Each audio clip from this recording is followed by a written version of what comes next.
Super Smash Bros. Brawl, a few characters' down aerial moves were changed to attacks that the Smash community has dubbed dive kicks.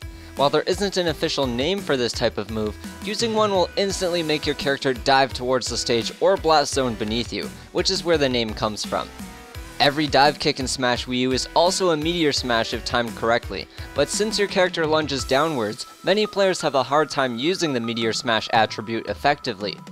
This short guide will not only teach you how to spike and survive with dive kicks, but also how you can use them to extend your combos. Let's begin.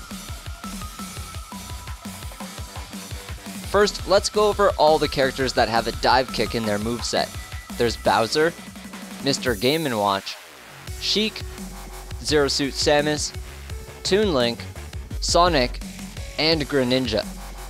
A lot of down aerials are equipped with a Meteor Smash effect, but with dive kicks it's often hard to get the full value out of the move.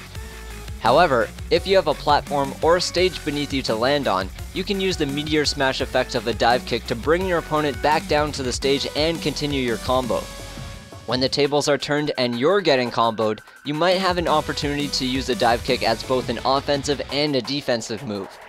If your hit stun ends and your opponent tries to overextend their combo, you can smack them down with a dive kick and start a combo of your own. Usually when you think of Meteor Smashes, you imagine someone jumping off stage to get a brutal spike. But with dive kick moves, using them off stage often means self-destructing. That is unless you're Sonic or Game & Watch, but not everyone with a dive kick can also have a godlike recovery move to use after. Fortunately, there are ways you can Meteor Smash your opponents using dive kicks while still being on stage. If you use a dive kick right beside the ledge aiming towards the stage, you can spike an enemy and then land safely. If your opponent tries to double grab the ledge, you can simply dive kick and land right at the ledge since they won't gain invincibility from grabbing it a second time. But there is still one more trick you can use to pull off a dive kick Meteor Smash and still survive. If you go off stage for the edge guard and anticipate that your opponent is going to use an attack, you can intentionally trade hits with them using your down air. The Meteor Smash effect will blast them downwards and their attack will hit you out of the dive kick animation so that you can make it back to the stage. Keep these tips in mind next time you're playing as or against a character with a dive kick down air.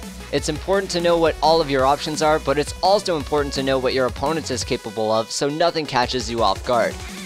If you like this short guide, make sure to check out the rest of the how-to series by clicking the top video on your screen. And if you want to check out my how-to Smash series where I go over the fundamentals that apply to every single Smash game without all the frustrating advanced techniques, just click the bottom video. If you can't see the annotations, all of the links are in the video description below.